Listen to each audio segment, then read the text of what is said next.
An unmanned aerial vehicle, commonly known as a drone and referred to as a remotely piloted aircraft by the International Civil Aviation Organization, is an aircraft without a human pilot aboard.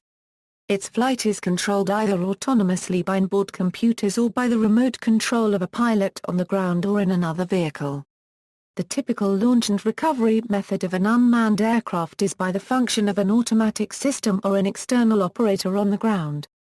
Historically, UAVs were simple remotely piloted aircraft, but autonomous control is increasingly being employed. They are usually deployed for military and special operation applications, but also used in a small but growing number of civil applications, such as policing and firefighting, and non-military security work, such as surveillance of pipelines. UAVs are often preferred for missions that are too dull, dirty or dangerous for manned aircraft. History. The idea of a pilotless aircraft is not a new concept. The concept of drones dates back to the mid-1800s, when Austrians sent off unmanned, bomb-filled balloons as a way to attack Venice.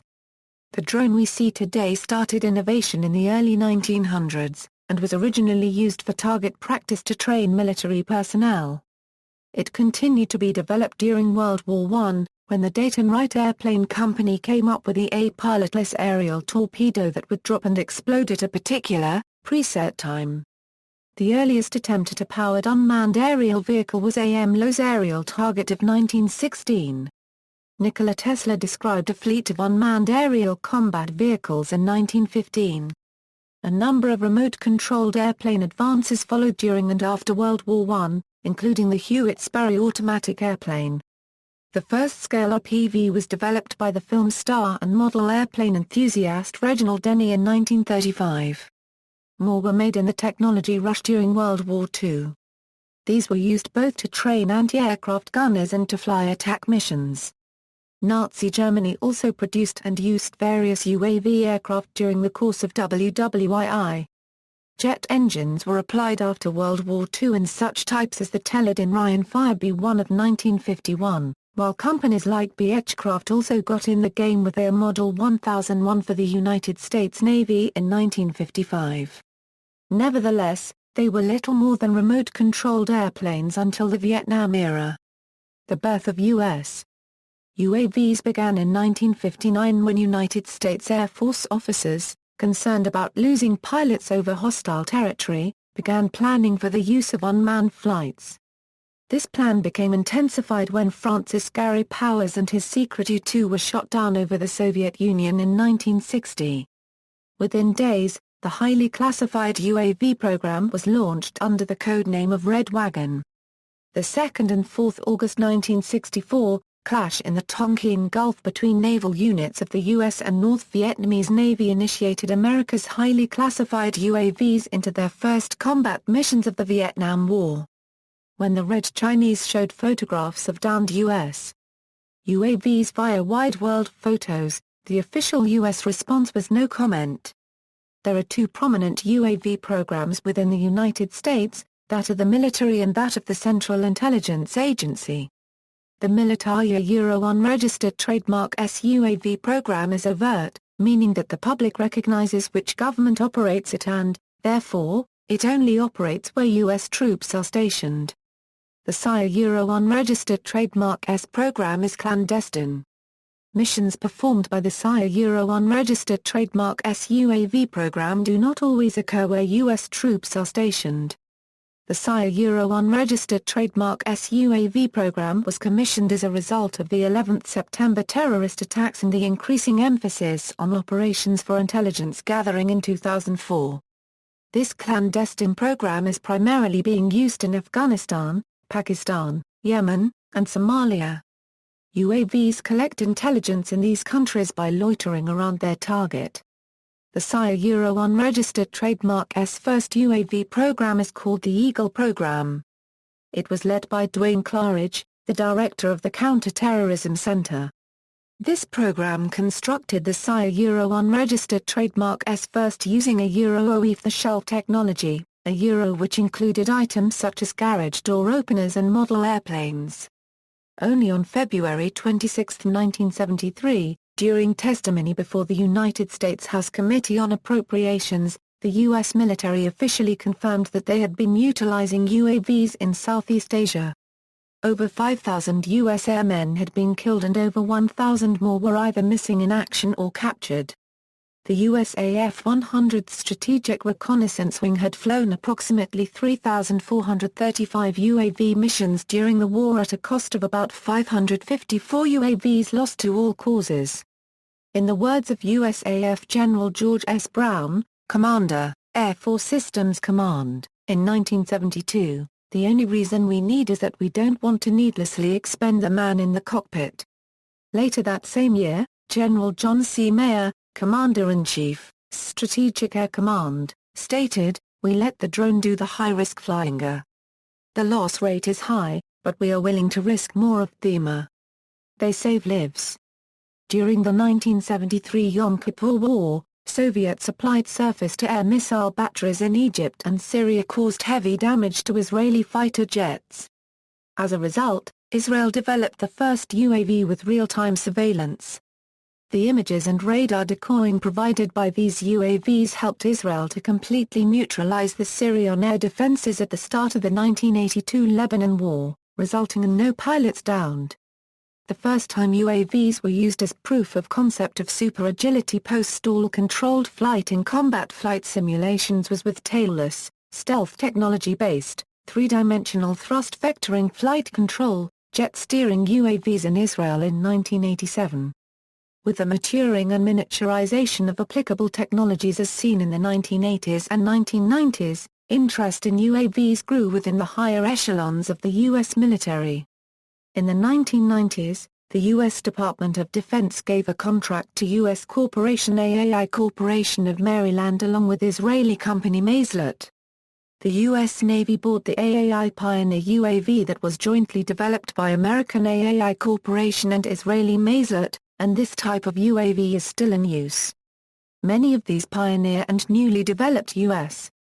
UAVs were used in the 1991 Gulf War. UAVs were seen to offer the possibility of cheaper, more capable fighting machines that could be used without risk to air crews. Initial generations were primarily surveillance aircraft, but some were armed, such as the General Atomics MQ-1 Predator, which utilized AGM-114 Hellfire air-to-ground missiles. An armed UAV is known as an unmanned combat air vehicle. As a tool for search and rescue, UAVs can help find humans lost in the wilderness, trapped in collapsed buildings, or adrift at sea. In February 2013, it was reported that UAVs were used by at least 50 countries, several of which made their own, for example, Iran, Israel and China. As of 2008, the United States Air Force employed 5,331 UAVs, which is twice its number of manned planes. Out of these, the Predators are the most commendable. Unlike other UAVs, the Predator was armed with Hellfire missiles so that it can terminate the target that it locates. This was done after Predators sighted Osama bin Laden multiple times but could not do anything about it other than send back images. In addition, the Predator is capable of orchestrating attacks by pointing lasers at the targets. This is important, as it puts a robot in a position to set off an attack. Their overall success is apparent because from June 2005 to June 2006 alone, Predators carried out 2,073 missions and participated in 242 separate raids. In contrast to the Predator, which is remotely piloted via satellites by pilots located 7,500 miles away, the Global Hawk operates virtually autonomously. The user merely hits the button for a Euro takeoff, a Euro unregistered trademark, and for a Euro land, a Euro unregistered trademark, while the UAV gets directions via GPS and reports back with a live feed. Global Hawks have the capability to fly from San Francisco and map out the entire state of Maine before having to return. In addition, some UAVs have become so small that they can be launched from only a Euro unregistered trademark S-hand and maneuvered through the street. These UAVs, known as Ravens, are especially useful in urban areas, such as Iraq, in order to discover insurgents and potential ambushes the next block up. UAVs are especially useful because they can fly for days at a time. According to Carafano and Gugel, Insurgents are loath to stay in the open for more than a few minutes at a time for fear of UAVs locating them. FAA designation and legal regulation. In the United States, the Federal Aviation Administration has adopted the name unmanned aircraft to describe aircraft systems without a flight crew on board. More common names include UAV, drone, remotely piloted vehicle, remotely piloted aircraft, and remotely operated aircraft. These limited-size unmanned aircraft flown in the USA's national airspace system, flown solely for recreation and sport purposes, such as models, are generally flown under the voluntary safety standards of the Academy of Model Aeronautics, the United States National Aero Modeling Organization. To operate a UA for non-recreational purposes in the United States, according to the FAA, users must obtain a certificate of authorization to operate in national airspace. At the moment, COAs require a public entity as a sponsor. For example, when BP needed to observe oil spills, they operated the Aryan Scout UAVs under a COA granted to the University of Alaska Fairbanks. COAs have been granted for both land and ship-in operations. The FAA Modernization and Reform Act of 2012 sets a deadline of September 30, 2015, for the agency to establish regulations to allow the use of commercial drones. In the meantime, the agency claims it is illegal to operate commercial unmanned aerial vehicles, but approves non-commercial flights under 400 feet if they follow Advisory Circular 91-57, Model Aircraft Operating Standards, published in 1981. However, the FAA's attempt to find a commercial drone operator for a 2011 flight were thrown out on March 6, 2014 by NTSB Judge Patrick Geraghty, who found that the FAA had not followed the proper rulemaking procedures and therefore had no UAV regulations. The FAA will appeal the judgment. Texas EcoSearch, which performs volunteer search and rescue operations, was also challenging FAA rules in 2014. As of August 2013, commercial unmanned aerial system licenses were granted on a case-by-case basis, subject to approval by the Federal Aviation Administration. The agency expects that 5 years after it unveils a regulatory framework for UASs weighing 55 pounds or less, there will be 7,500 such devices in the air. In December 2013, the FAA announced 6 operators it was authorizing to conduct research on drone technology, to inform its pending regulations and future developments. These were the University of Alaska, the State of Nevada, Griffith International Airport in New York State, the North Dakota Department of Commerce, Texas A&M University Corpus Christi, and Virginia Tech. In May 2014, a group of major news media companies filed an amicus brief in a case before the U.S.'s National Transportation Safety Board, asserting that the FAA's overly broad administrative limitations against private UAS operations cause an impermissible chilling effect on the First Amendment news-gathering rights of journalists, the brief being filed 3 months before a scheduled rollout of FAA commercial operator regulations. The term unmanned aircraft system emphasizes the importance of other elements beyond an aircraft itself.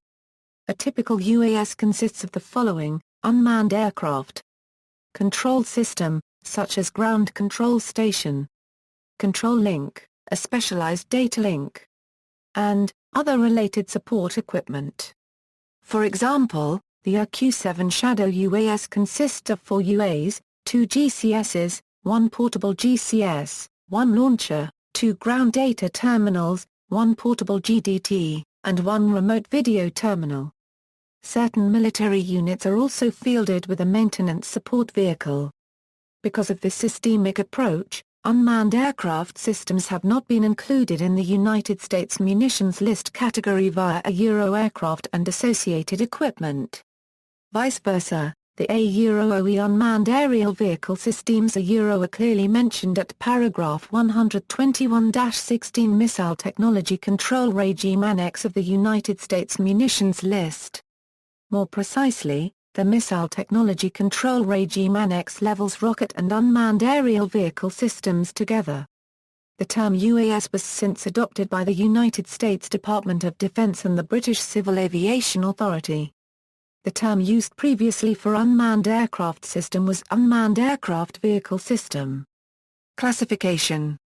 UAVs typically fall into one of 6 functional categories: target and decoy, providing ground and aerial gunnery, a target that simulates an enemy aircraft or missile; reconnaissance, providing battlefield intelligence; combator, providing attack capability for high-risk missions; logistics, UAVs specifically designed for cargo and logistics operation; research and development, used to further develop UAV technologies to be integrated into field-deployed UAV aircraft; civil and commercial waves, UAVs specifically designed for civil and commercial applications. They can also be categorized in terms of range, altitude, and the following has been advanced is relevant at such industry events as Parker Bedpeth and Manned Systems Forum: handheld 2000 ft altitude, about 2 km range, close 5000 ft altitude, up to 10 km range, NATO Type 10,000 ft altitude, up to 50 km range, tactical 18,000 ft altitude, about 160 km range, MALE up to 30,000 ft and range over 200 km, HALE over 30,000 ft and indefinite range, hypersonic. High speed, supersonic or hypersonic 50,000 ft or suborbital altitude, range over 200 km, orbital low Earth orbit, CIS lunar Earth-Moon transfer, CACGS computer-assisted carrier guidance system for UAVs. The United States military employs a tier system for categorizing its UAVs. Classifications by the United States military. The modern concept of U.S. military UAVs is to have the various aircraft systems work together in support of personnel on the ground. The integration scheme is described in terms of a tier system and is used by military planners to designate the various individual aircraft elements in an overall usage plan for integrated operations. The tiers do not refer to specific models of aircraft but rather roles for which various models and their manufacturers competed. The U.S. Air Force and the U.S. Marine Corps each has its own tier system, and the two systems are themselves not integrated. U.S. Air Force tiers. Tier NA, small micro UAV. Role filled by BATNAV.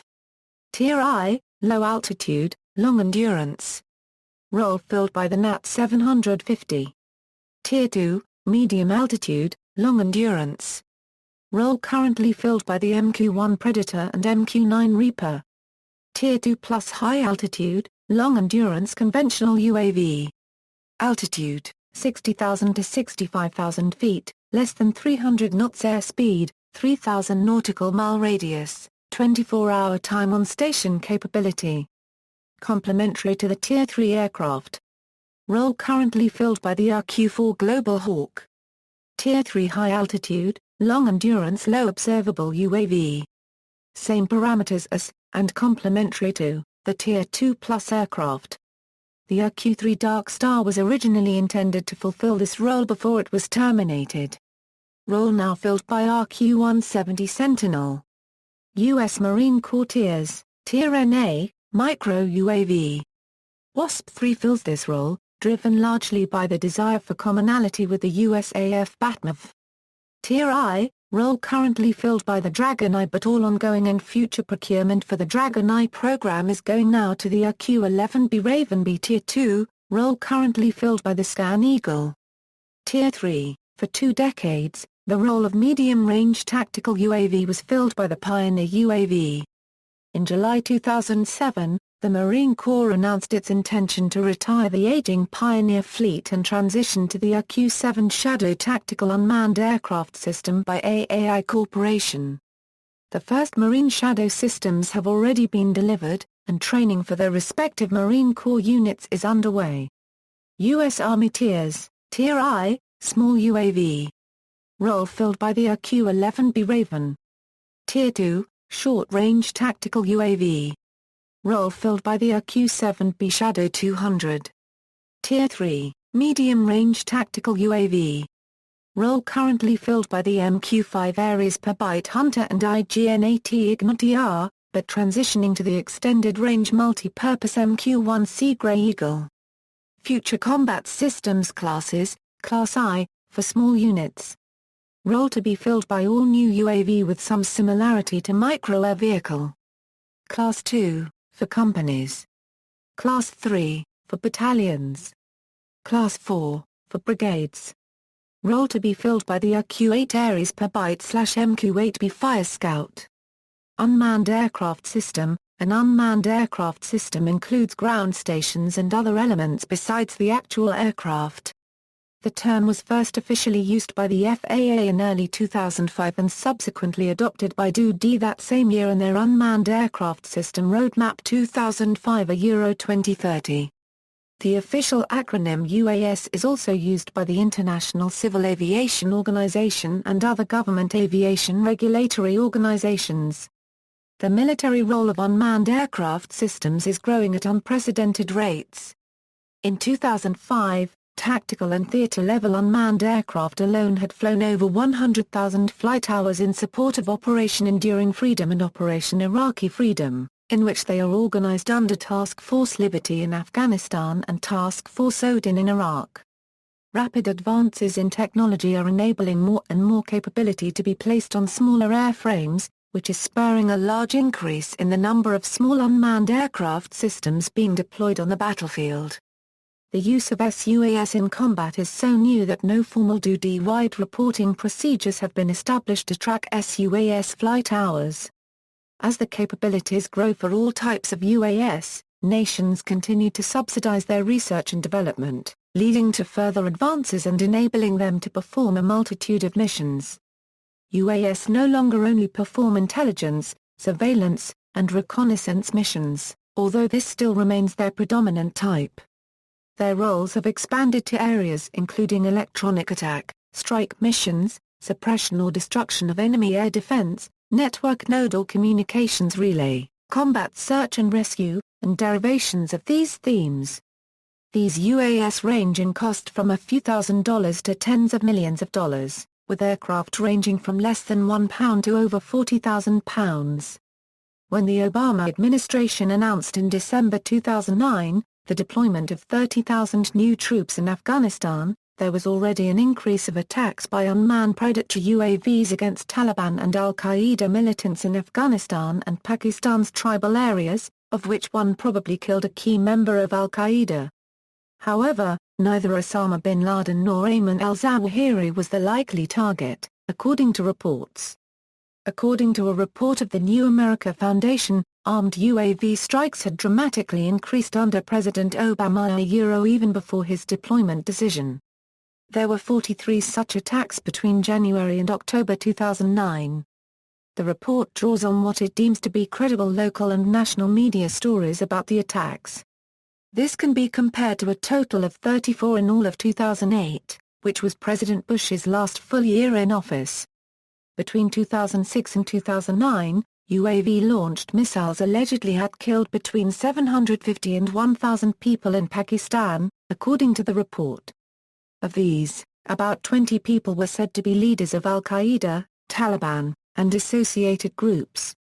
Overall, 66% to 68% of the people killed were militants, and 31% to 33% were civilians. U.S. officials disputed the percentage for civilians. The U.S. Air Force has recently begun referring at least to larger UAS like Predator, Reaper, and Global Hawk as remotely piloted aircraft to highlight the fact that these systems are always controlled by a human operator at some location. However, artificial intelligence is advancing to the point where the aircraft are easily capable of taking off, landing, and flying themselves. Then they simply have to be instructed as to their mission. The military distinguishes between man-in-the-loop, piloted, and man-on-the-loop systems, with fully autonomous growing organically from the second into a third category. AI systems have been capable of making decisions and planning sequences of actions for decades. As of 2013, few fully autonomous systems have been constructed, but this is more a matter of convenience and technical implementation than of any fundamental barrier.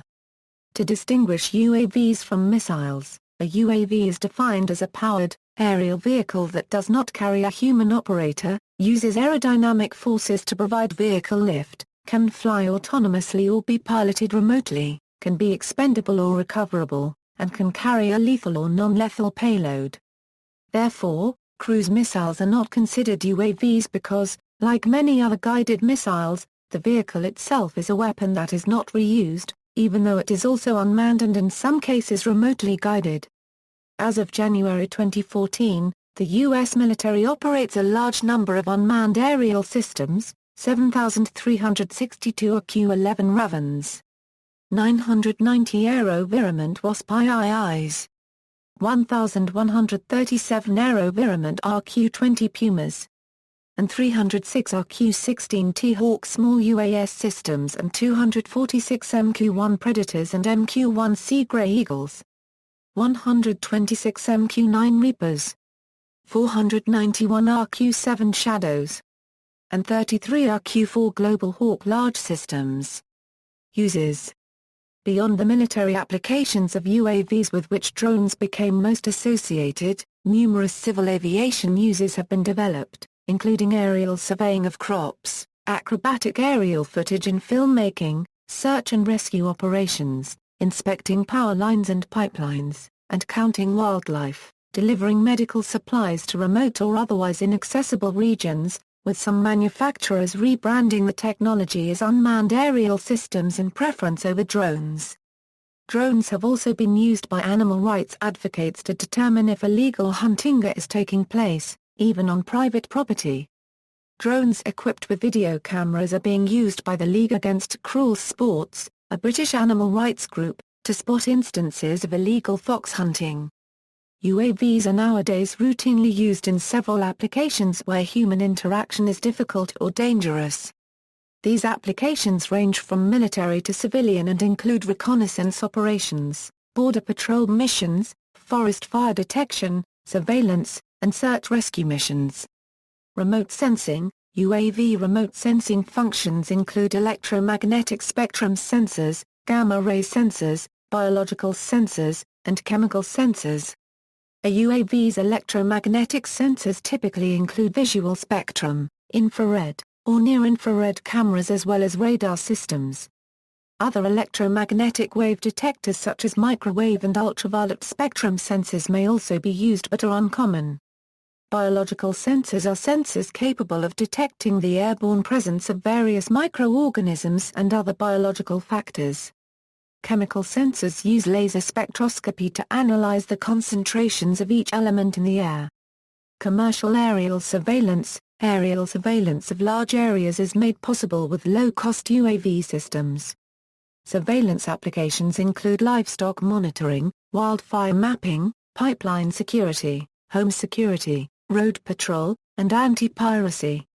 The trend for the use of UAV technology in commercial aerial surveillance is expanding rapidly with increased development of automated object detection approaches. Commercial and motion picture filmmaking. In both Europe and the United States, UAV videography is a legal gray area. The Federal Aviation Administration and their European equivalents have not issued formal regulations and guidelines surrounding drones in the private sector. Much like how the explosive growth of crowdfunding sites like Kickstarter and Indiegogo has caused headaches for legislators, UAV technology has advanced too quickly for bureaucrats to handle. The FAA is debating offering guidelines for drone operators in the private sector by 2015, and European regulators are meeting on February 9 to iron out rules for UAVs in EU airspace. Domestically, lobbyists are petitioning the agency to give wide leeway to the use of unmanned aircraft for commercial photography, videography, and surveillance purposes. At the same time, lobbyists for occupations that stand to lose business to drones such as commercial pilots are petitioning the FAA to restrict drone use as well. Colin Ginn of DJI Innovations, a Texas-based retail UAV manufacturer, told Co-Create that FAA regulations generally permit hobbyist drone use when they are flown below 400 feet, and within the UAV operator a Euro unregistered trademark S line of sight. For commercial drone camera work inside the United States, industry sources told us that users largely at the de facto consent a Euro, or benign neglect a Euro of local law enforcement. Use of UAVs for filmmaking is generally easier on large private lots or in rural and exurban areas with fewer space concerns. In certain localities such as Los Angeles and New York, authorities have actively interceded to shut down drone filmmaking efforts due to concerns driven by safety or terrorism. On June 2, 2014, the Federal Aviation Administration said it had received a petition from the Motion Picture Association of America seeking approval for the use of drones in video and filmmaking. Low-cost drones could be used for shots that would otherwise require a helicopter or a manned aircraft, which would reduce costs, argued 7 companies behind the petition. Drones are already used by movie makers and media in other parts of the world. The FAA is required by Congress to come up with rules for commercial use of drones by 2015. Sports: drones are starting to be used in sports photography and cinematography.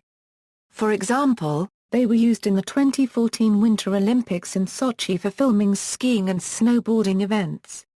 Some advantages of using unmanned aerial vehicles in sports are that they allow video to get closer to the athletes, they are more flexible than cable-suspended camera systems. Domestic policing: UAVs are increasingly used for domestic police work in Canada and the United States. A dozen U.S. police forces had applied for UAV permits by March 2013. Texas politician and commentator Jim Hightower has warned about potential privacy abuses from aerial surveillance.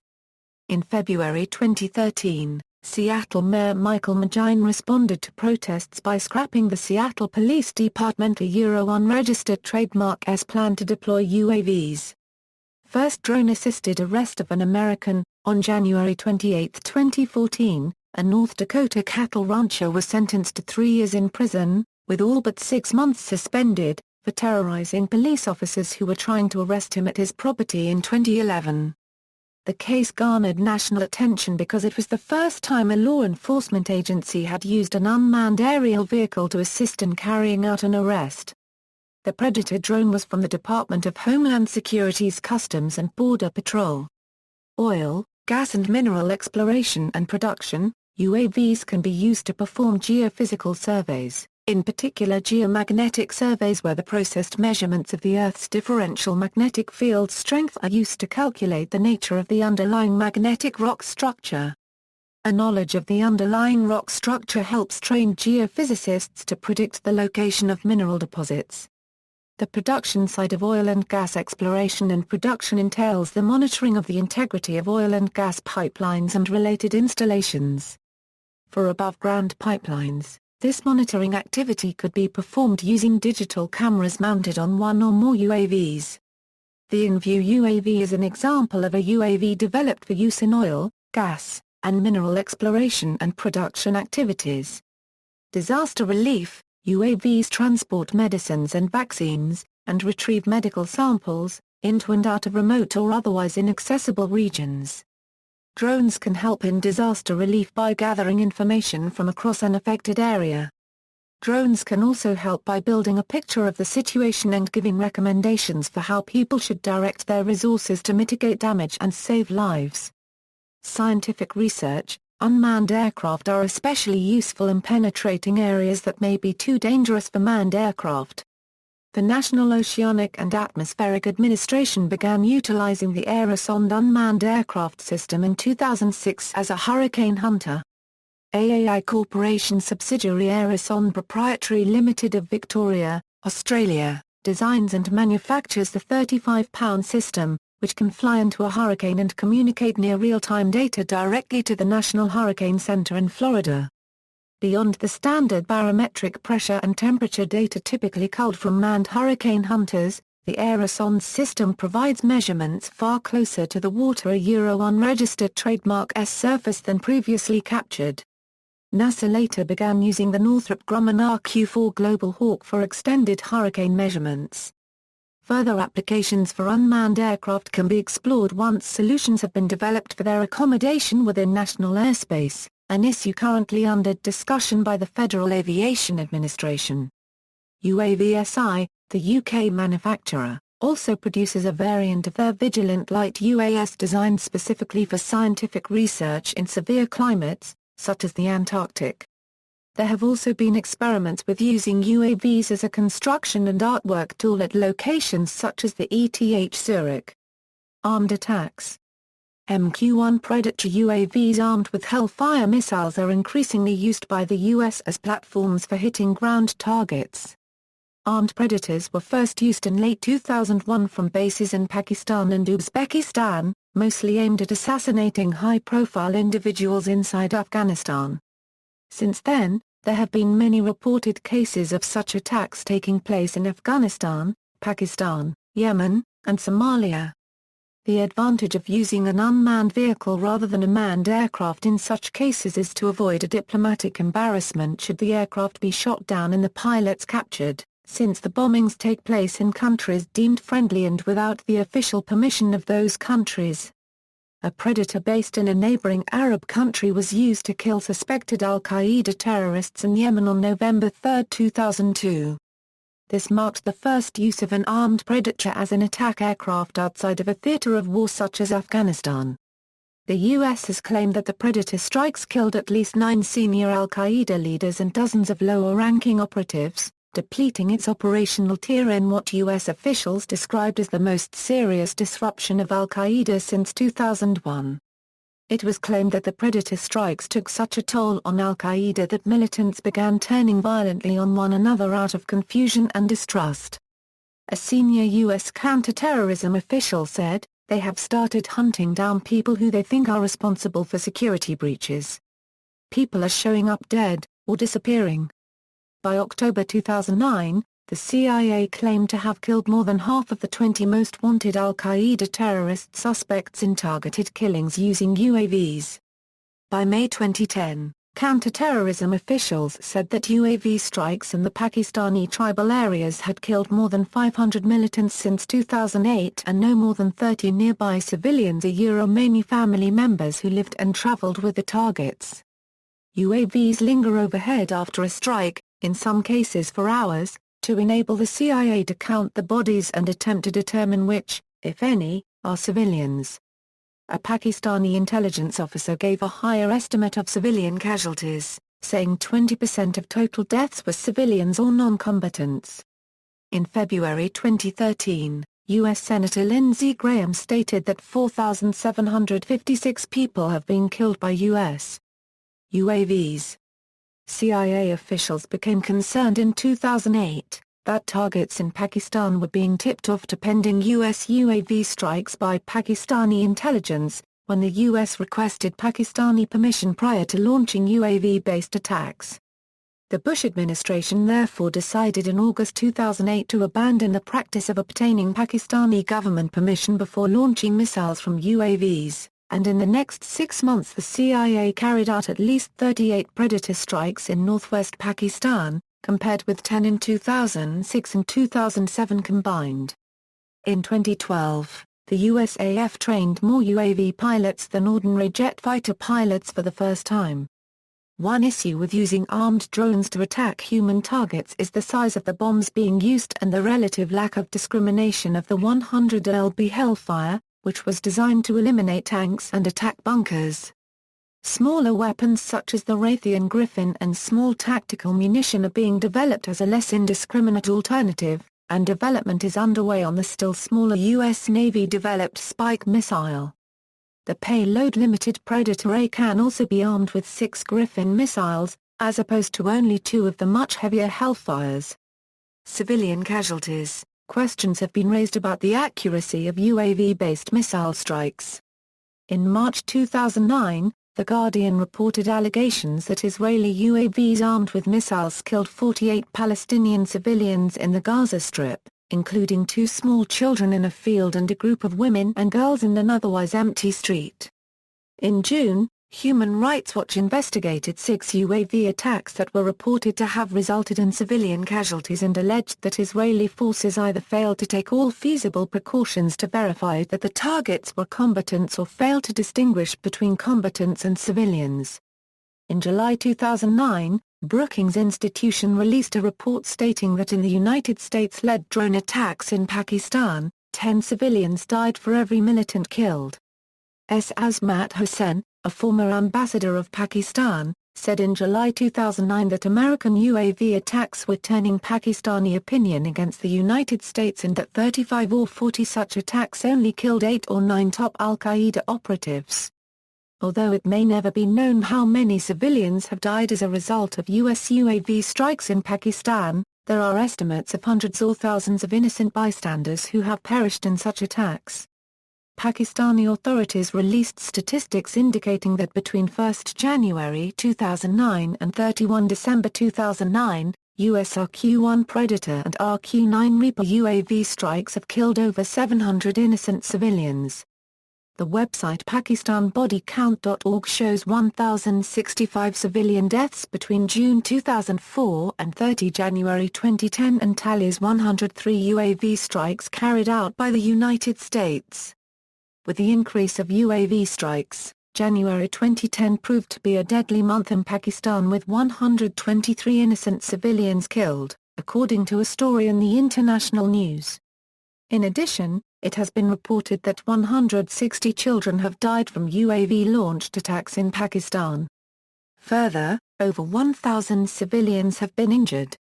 This evidence runs counter to the Obama administration's claim that nearly for the past year there hasn't been a single collateral death due to UAV-based attacks. According to the 24 February 2010 policy analysis The Year of the Drone, released by the New America Foundation, the civilian fatality rate since 2004 is approximately 32%. The study reports that 114 reported UAV-based missile strikes in northwest Pakistan from 2004 to present killed between 830 and 1,210 individuals, around 550 to 850 of whom were militants. After more than 30 UAV-based strikes hit civilian homes in Afghanistan in 2012, President Hamid Karzai demanded that such attacks end, but the practice continues in areas of Pakistan, Yemen, and Somalia that are not in war zones. Former U.S. President Jimmy Carter has criticized such use of UAVs. "We don't know how many hundreds of innocent civilians have been killed in these attacks. This would have been unthinkable in previous times." In October 2013, the Pakistani government revealed that since 2008, civilian casualties made up only 3% of deaths from drone strikes. Since 2008, there have been 317 drone strikes that killed 2,160 Islamic militants and 67 civilians. This is far less than previous government and independent organization calculations of collateral damage from these attacks. An attack by the U.S. in December 2013, in a wedding procession in Yemen, killed 12 men and wounded at least 15 other people, including the bride. U.S. and Yemeni officials said the dead were members of the armed group al-Qaeda in the Arabian Peninsula, but witnesses and relatives told Human Rights Watch the casualties were civilians. Witnesses and relatives told Human Rights Watch that no members of AQAP were in the procession and provided names and other information about those killed and wounded. They said the dead included the groom, a unregistered trademark adult son, and the bride received superficial face wounds. The local governor and military commander called the casualties a mistake and gave money and assault rifles to the families of those killed and wounded a traditional gesture of apology in Yemen. A few days after the incident, Yemeni MPs voted for a ban against the use of drones in Yemen, though it is unclear what effect this will have on drone usage.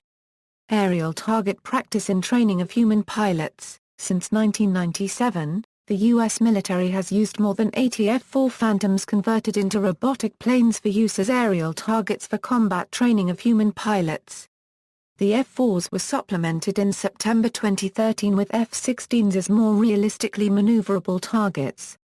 Search and rescue. UAVs will likely play an increased role in search and rescue in the United States. This was demonstrated by the use of UAVs during the 2008 hurricanes that struck Louisiana and Texas. Micro-UAVs, such as the Aryan Scout, have been used to perform search and rescue activities on a smaller scale, such as the search for missing persons. For example, Predators, operating between 18,000 to 29,000 feet above sea level, perform search and rescue and damage assessment. Payloads carried were an optical sensor, which is a daytime and infrared camera in particular, and a synthetic aperture radar. The Predator's SAR is a sophisticated all-weather sensor capable of providing photographic-like images through clouds, rain or fog, and in daytime or nighttime conditions, all in real time. A concept of coherent change detection in SAR images allows for exceptional search and rescue ability. Photos taken before and after the storm hits are compared, and a computer highlights areas of damage. UAVs have been tested as airborne lifeguards, locating distressed swimmers using thermal cameras and dropping life preservers to plural swimmers. Conservation.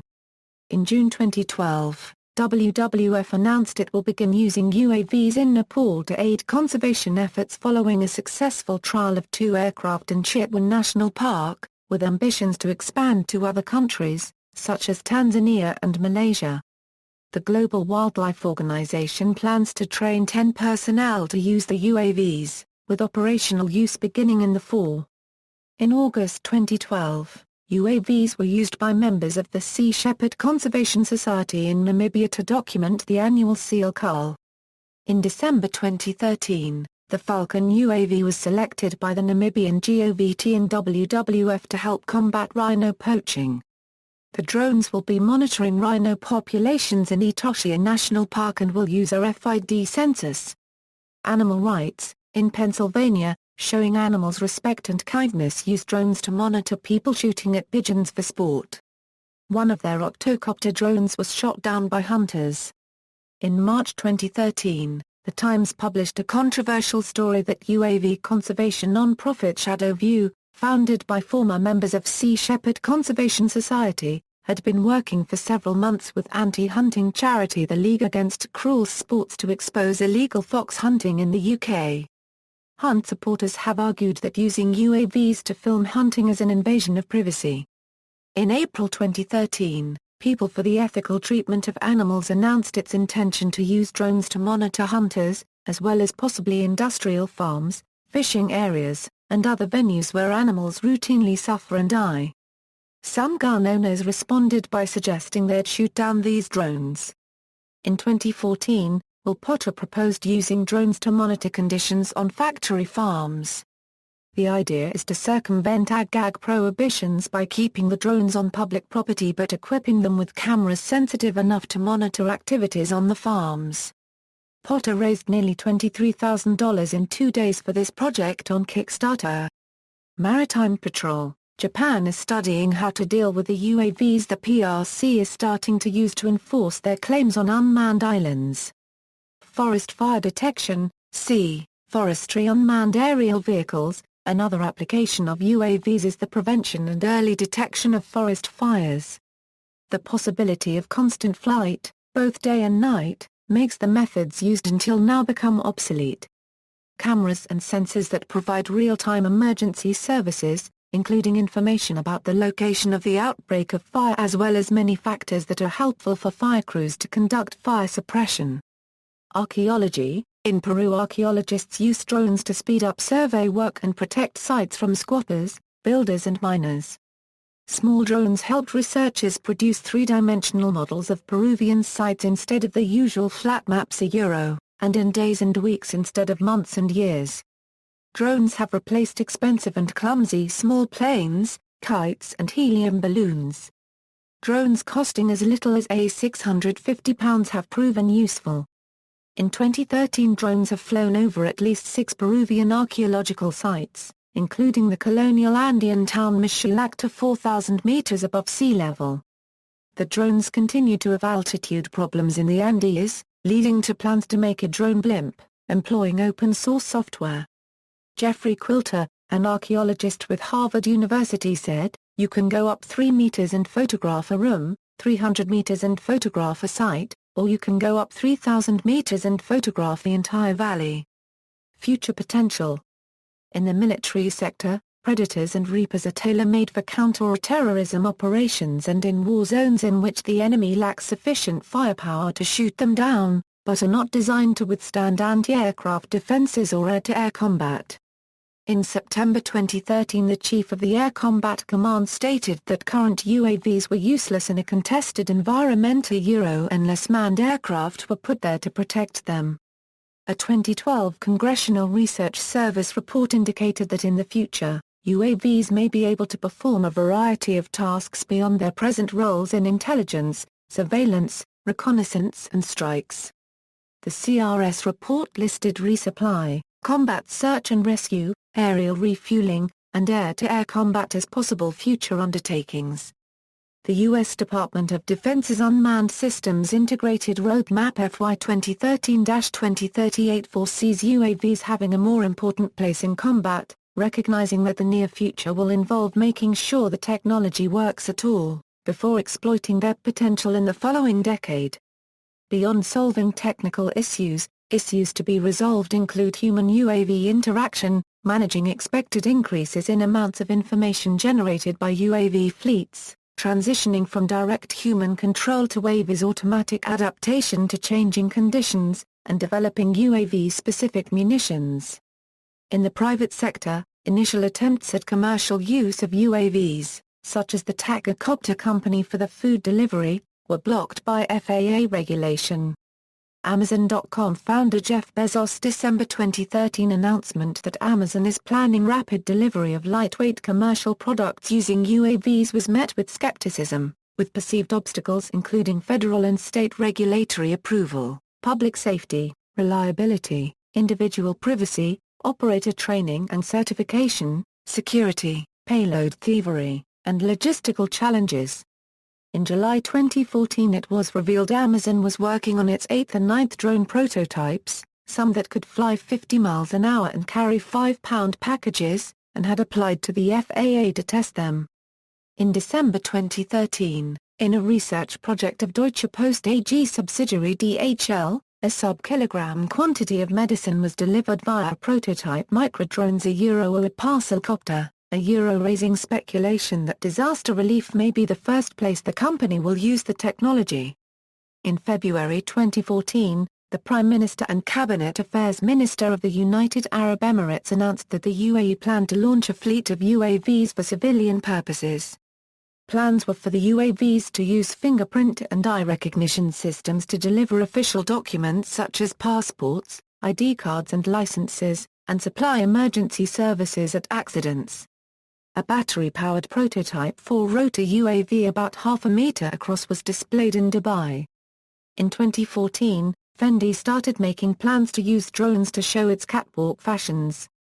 Solar-powered atmospheric satellites designed for operating at altitudes exceeding 20 km for as long as 5 years can perform duties more economically and with more versatility than low Earth orbit satellites.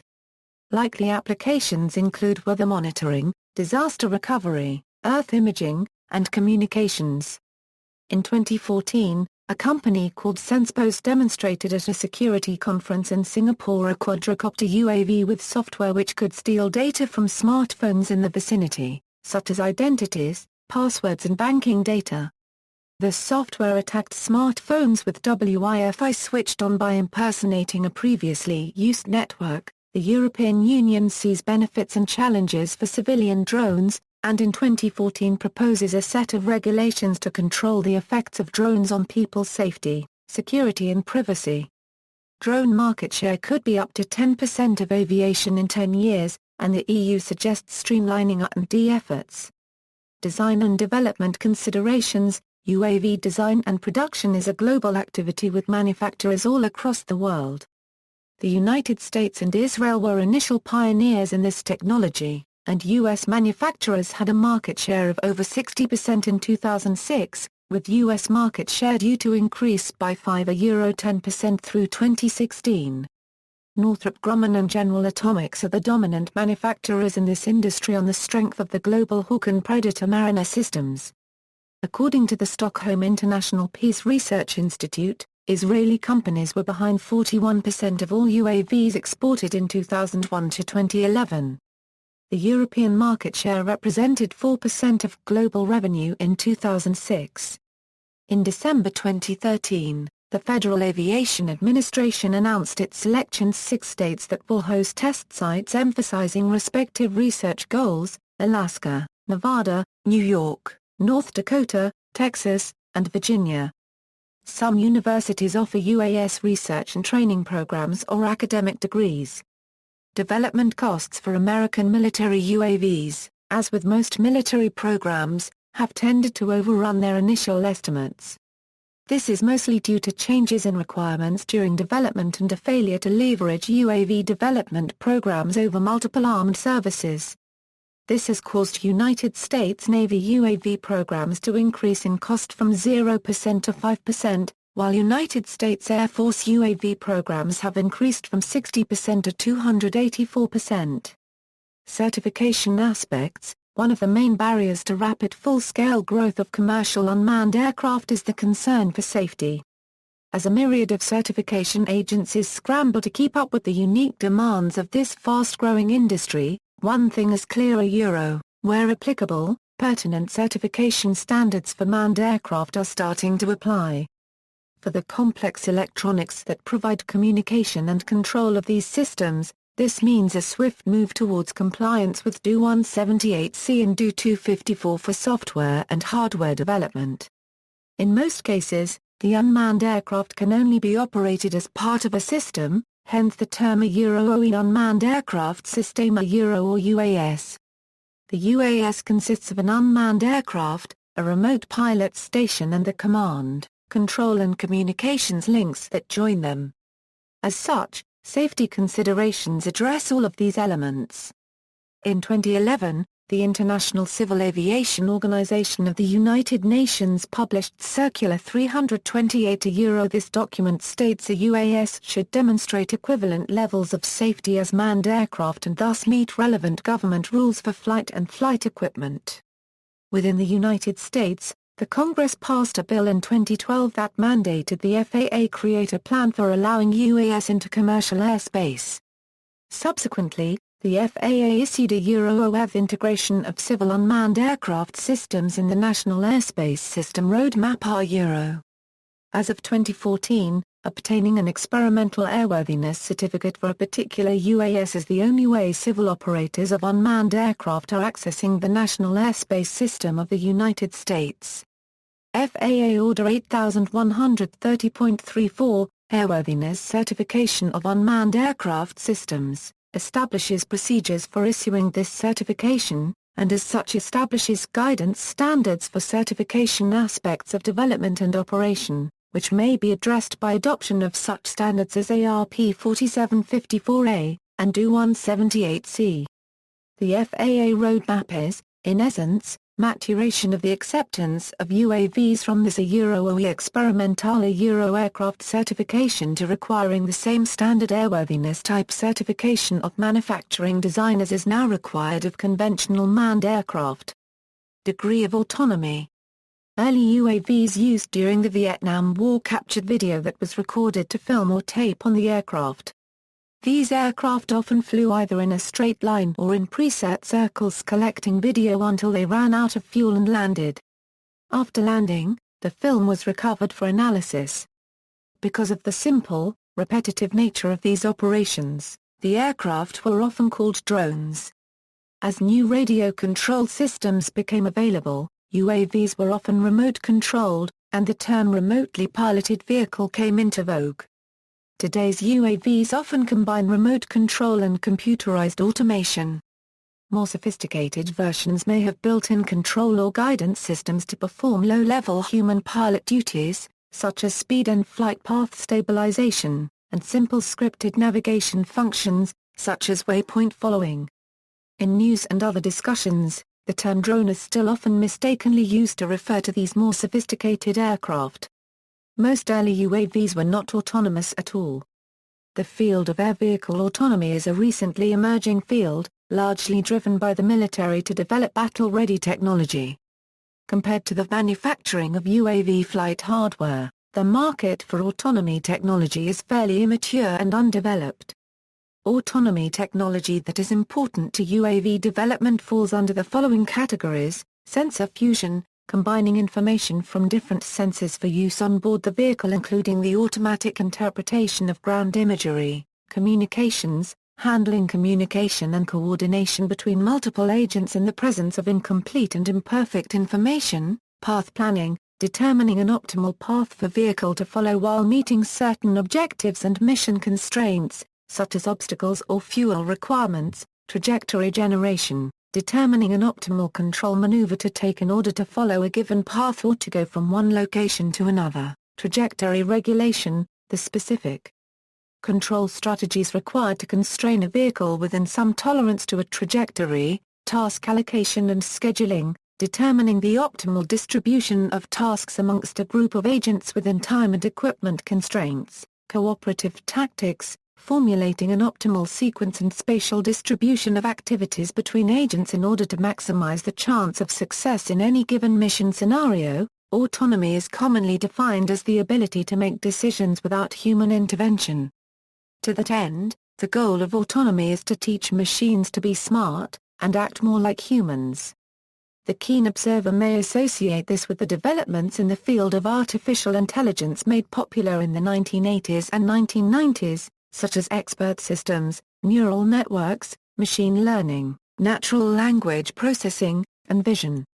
However, the mode of technological development in the field of autonomy has mostly followed a bottom-up approach, such as hierarchical control systems, and recent advances have been largely driven by the practitioners in the field of control science, not computer science. Similarly, autonomy has been and probably will continue to be considered an extension of the controls field. To some extent, the ultimate goal in the development of autonomy technology is to replace the human pilot. It remains to be seen whether future developments of autonomy technology, the perception of the technology, and, most importantly, the political climate surrounding the use of such technology will limit the development and utility of autonomy for UAV applications. Also as a result of this, synthetic vision for piloting has not caught on in the UAV arena as it did with manned aircraft. NASA utilized synthetic vision for test pilots on the HIMAT program in the early 1980s, but the advent of more autonomous UAV autopilots greatly reduced the need for this technology. Interoperable UAV technologies became essential as systems proved their mettle in military operations, taking on tasks too challenging or dangerous for troops. NATO addressed the need for commonality through STANAG 4586. According to a NATO press release, the agreement began the ratification process in 1992. Its goal was to allow Allied nations to easily share information obtained from unmanned aircraft through Common Ground Control Station technology. Aircraft that adhere to the STANAG 4586 protocol are equipped to translate information into standardized message formats. Likewise, information received from other compliant aircraft can be transferred into vehicle-specific messaging formats for seamless interoperability. Amendments have since been made to the original agreement based on expert feedback from the field and an industry panel known as the Custodian Support Team. Edition 2 of STANAG 4586 is currently under review. There are many systems available today that are developed in accordance with STANAG 4586, including products by industry leaders such as AAI Corporation, CDL Systems, and Raytheon, all three of which are members of the Custodian Support Team for this protocol.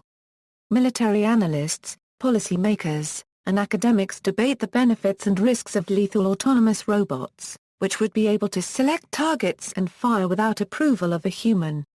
Some contend that LAR drones would be more precise, less likely to kill civilians, and less prone to being hacked. Heather Roth replies that LARs may not be appropriate for complex conflicts, and targeted populations would likely react angrily against them.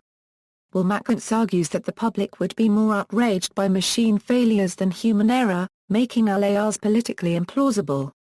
According to Mark Brood, claims that drones can be hacked are overblown and misleading, and moreover, drones are more likely to be hacked if they're autonomous, because otherwise the human operator would take control. Giving weapon systems autonomous capabilities is a good way to lose control of them either due to a programming error, unanticipated circumstances, malfunction, or hack, and then not be able to regain control short of blowing them up, hopefully before they've blown up too many other things and people. Endurance. Because UAVs are not burdened with the physiological limitations of human pilots, they can be designed for maximized on-station times. The maximum flight duration of unmanned aerial vehicles varies widely.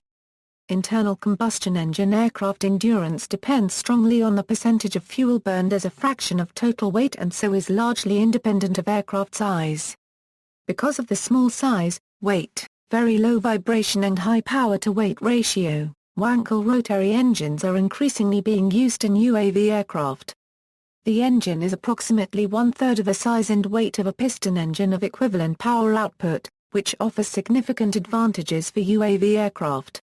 Additionally, the engine rotors cannot seize, since rotor casings expand more than rotors. The engine is not susceptible to shock cooling during descent. It does not require an enriched mixture for cooling at high power, and having no reciprocating parts, there is less vulnerability to damage when the engine revolves higher than the designed maximum running operation. The attributes of the Wankel engine transpire into less fuel usage in UAVs, giving greater range or a higher payload. Solar-electric UAVs hold potential for unlimited flight, a concept originally championed by the Astroflight Sunrise in 1974 and the much later AeroVironment Helios prototype, which was destroyed in a 2003 crash. Electric UAVs kept aloft indefinitely by laser power beaming technology represent another proposed solution to the endurance challenge. This approach is advocated by Jordan Kerr and Thomas Nugent. One of the major problems with UAVs is the lack of in-flight refueling capability. In 2012, the U.S. Air Force was promoting research that should end in an in-flight UAV refueling capability. A UAV simulated refueling flight using 2 Global Hawks was achieved in 2012. One of the uses for a high-endurance UAV would be to stare at the battlefield for a long period of time to produce a record of events that could then be played backwards to track where improvised explosive devices come from. Air Force Chief of Staff John P. Jumper started a program to create these persistent UAVs, but this was stopped once he was replaced. In 2007, the Defense Advanced Research Projects Agency revealed a program to develop technology for a UAV with an endurance capability of over 5 years.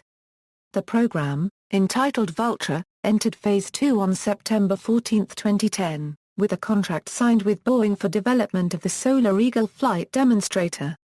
Detect and Avoid, the UK's Civil Aviation Authority has stated that it will require non-military drones larger than 20 kg to be able to automatically sense other aircraft and steer to avoid them, a technology still missing in civilian UAVs as of 2012.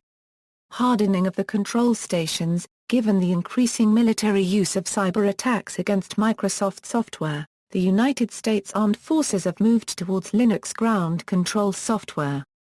Buddy attacks. The USAF said in 2012, that it will focus development of UAVs to be collaboratively networked with manned aircraft in buddy attacks, while continuing to be able to fly as standalone systems. Existing UAV systems, UAVs have been developed and deployed by many countries around the world. For a list of models by country, see List of unmanned aerial vehicles. The use of unmanned aerial systems, however, is not limited to state powers. Non-state actors can also build, buy and operate these combat vehicles. The export of UAVs or technology capable of carrying a 500 kg payload at least 300 km is restricted in many countries by the Missile Technology Control Regime. At the center of the American military's continued UAV research is the MQX, which builds upon the capabilities of the Reaper and Predator UAVs. As currently conceived, the MQX would be a stealthier and faster fighter plane-sized UAV capable of any number of missions, high-performance surveillance. Attack options, including retractable cannons and bomb or missile payloads. And cargo capacity. China has exhibited some UAV designs, but its ability to operate them is limited by the lack of high-endurance domestic engines, satellite infrastructure, and operational experience. Historical events involving UAVs. In 1981, the Israeli IAI Scout drone is operated in combat missions by the South African Defense Force against Angola during Operation Protea. In 1982, UAVs operated by the Israeli Air Force are instrumental during Operation Mole Cricket 19, where both IAI Scout and Tadiran Mastiff are used to identity SAM sites, while Samson decoy UAVs are used to activate and confuse Syrian radar. During the Persian Gulf War, Iraqi army forces surrendered to the UAVs of the USS Wisconsin. In October 2002, a few days before the U.S. Senate vote on the authorization for use of military force against Iraq resolution, about 75 senators were told in closed session that Saddam Hussein had the means of delivering biological and chemical weapons of mass destruction by UAVs that could be launched from ships off the Atlantic coast to attack U.S. eastern seaboard cities. Colin Powell suggested in his presentation to the United Nations that they had been transported out of Iraq and could be launched against the U.S. It was later revealed that Iraq's UAV fleet consisted of only a few outdated Czech training drones. At the time, there was a vigorous dispute within the intelligence community as to whether CIA's conclusions about Iraqi UAVs were accurate. The U.S. Air Force, the agency most familiar with UAVs, denied outright that Iraq possessed any offensive UAV capability. The first U.S. targeted UAV killing outside the conventional battlefield took place on November 3, 2002, in the Marib district of Yemen. 6 alleged terrorists were killed in their SUV by a UAV-fired missile. The command center was in Tampa, Florida, USA. In December 2002, the first ever dogfight involving a UAV occurred when an Iraqi MiG-25 and a US RQ-1 Predator fired missiles at each other. The MiG's missile destroyed the Predator. The US deployed UAVs in Yemen to search for and kill Anwar al-Awlaki, an American and Yemen imam, firing at and failing to kill him at least once before he was killed in a UAV-launched missile attack in Yemen on September 30, 2011. The targeted killing of an American citizen was unprecedented. However, nearly 9 years earlier in 2002, U.S. citizen Kemal Darwish was one of 6 men killed by the first UAV strike outside a war zone, in Yemen. In December 2011, Iran captured the United States RQ-170 unmanned aerial vehicle that flew over Iran and rejected President Barack Obama's request to return it to the U.S. Iranian officials claim to have recovered data from the U.S. surveillance aircraft. However, it is not clear how Iran brought it down. There have also been claims that Iran spoofed the GPS signal used by UAV and hijacked it into landing on an Iranian runway. In December 2013, the U.S. Navy has successfully launched an unmanned aerial system from a submerged submarine, the first step to a UAV providing mission intelligence, surveillance and reconnaissance capabilities to the U.S. Navy. A unregistered trademark Air Submarine Force, a domestic aerial surveillance and other incidents. Although UAVs are today most commonly associated with military actions, UAVs are increasingly used by civilian government agencies, businesses, and private individuals. In the United States, for example, government agencies use UAVs such as the RQ-9 Reaper to patrol the nation's borders, scout property, and locate fugitives. One of the first authorized for domestic usage was the Shadow Hawk UAV in service in Montgomery County, Texas, and is being used by their SWAT and emergency management offices. Australia, Sydney Harbour Bridge collision. On October 2, 2013, a UAV collided with Sydney Harbour Bridge. The craft, which carried a camera, was found about 10 p.m. near a southern pylon of the bridge on a rail line. Although it was found the day before the International Navy Fleet Review, police believed there was no connection with the event. The Civil Aviation Safety Authority started an investigation and anti-terrorism officers were alerted, though police said they didn't believe it was suspicious and was for recreational use. A CASA spokesman said that they had been contacted by the New South Wales Police Force. He added that those operating remotely piloted aircraft should keep them at least 30 m away from structures, buildings and people, to check with a local council where they could be used, and that the airspace around the bridge was restricted for all aircraft, including small ones. The craft turned out to belong to Edward Prescott, who had lost control of it while testing it and thought it was lost in the harbor. He said that he never intended it to fly into the bridge and later discovered that his craft had been in the news. He said that he contacted the aviation authorities and Sydney police as soon as he heard of the news. The New South Wales Police stated that the matter had been investigated and deemed not suspicious and that the police team managing the International Fleet Review had been notified, but that Police Transport Command had handled the matter. The police returned the craft to Mr. Prescott. The Civil Aviation Safety Authority has completed a review of the incident but as of late November 2013 has not decided what action, if any, to take. Mr. Prescott was in Sydney as part of the support crew for the Australian tour of Rihanna. Endure Batavia drone incident. In April 2014, triathlete Raheja Ogden was injured in an incident in Geraldton, Western Australia. She claimed that she was injured when the drone collided with her during the race. Warren Abrahams, the owner of the UAV, denied that it had collided with her and that she had been injured when she was frightened by the falling UAV and tripped. Raheja Ogden disputed these claims, saying that I have lacerations on my head from the drone and the ambulance crew took a piece of propeller from my head. Civil Aviation Safety Authority spokesman Peter Gibson said that evidence warranted an investigation. Warren Abrahams claimed that video footage of the event supported his claims. In a radio interview he suggested that his drone had been hacked by someone who had taken control of it, but when contacted by Guardian Australia, he seemed to withdraw the statement. In July 2014, CASA referred the operators of the UAV to the Commonwealth Director of Public Prosecutions, which may lead to a prosecution if the latter decides there is enough evidence for a court case. Timing equipment caused interference with the operation of the UAV while it was close to people on the ground. CASA regulations require that UAVs be at least 30 m from people and shouldn't be operated in a way that creates a hazard. The operator may not have the license required to operate a multicopter.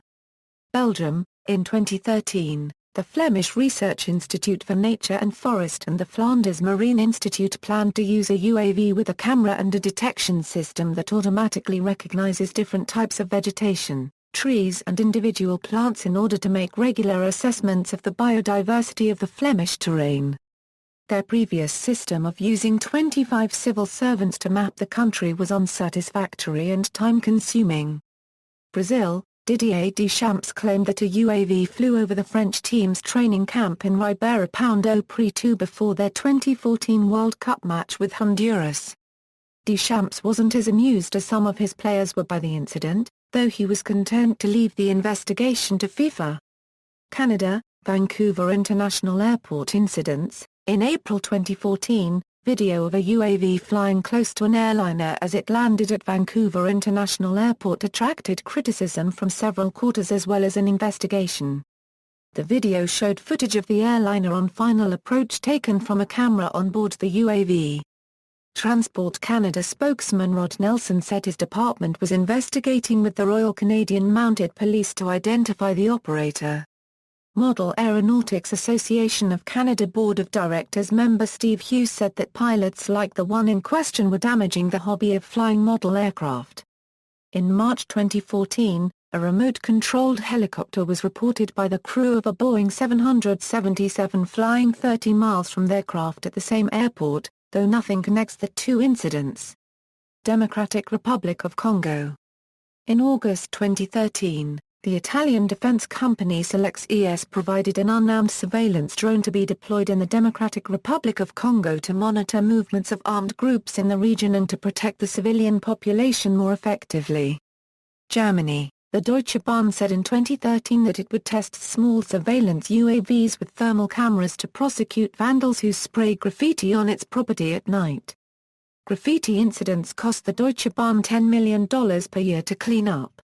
India. On May 11, 2014, Francesco's Pizza of Mumbai made a test delivery from a branch in Lower Parel to the roof of a building in Worli. Police in Mumbai began an investigation on the grounds that security clearances had not been sought. Japan. Japanese farmers have been using Yamaha's R-50 and RMAX unmanned helicopters to dust their crops since 1987. T-Hawk and Global Hawk drones were used to gather information about the damaged Fukushima No. 1 nuclear plant and disaster-stricken areas of the Tohoku region after the March 2011 tsunami. Anti-whaling activists used an Osprey UAV in 2012 to monitor Japanese whaling ships in the Antarctic. Nepal. In 2012, the World Wildlife Fund supplied two FPV Raptor 1.6 UAVs to the Nepal National Parks. These UAVs were used to monitor rhinos, tigers and elephants and deter poachers. The UAVs were equipped with time-lapse cameras and could fly for 18 miles at 650 feet. Republic of Ireland, in 2012, loitering theatre group flew Parrot AR drones near Erasmus in the magazine Fort, a prison facility and offices of Google on Barrow Street and also Facebook. Footage filmed by the group was shown at an exhibit run by the Dublin Science Gallery. The Irish Aviation Authority stated that this was prohibited as Dublin City is classed as a restricted area. A separate group, called Tomorrow's Thoughts Today, who had attended the same event were detained on their return to the UK at London Southend Airport under the Terrorism Act. They were released after a couple of hours questioning. In April 2014, Raymond Fogarty put a video of Cork City from a UAV that received publicity. He was criticised for flying the UAV without a licence by Steve Slade of Skytech Ireland and by Paudie Barry of Baseline Surveys Ireland.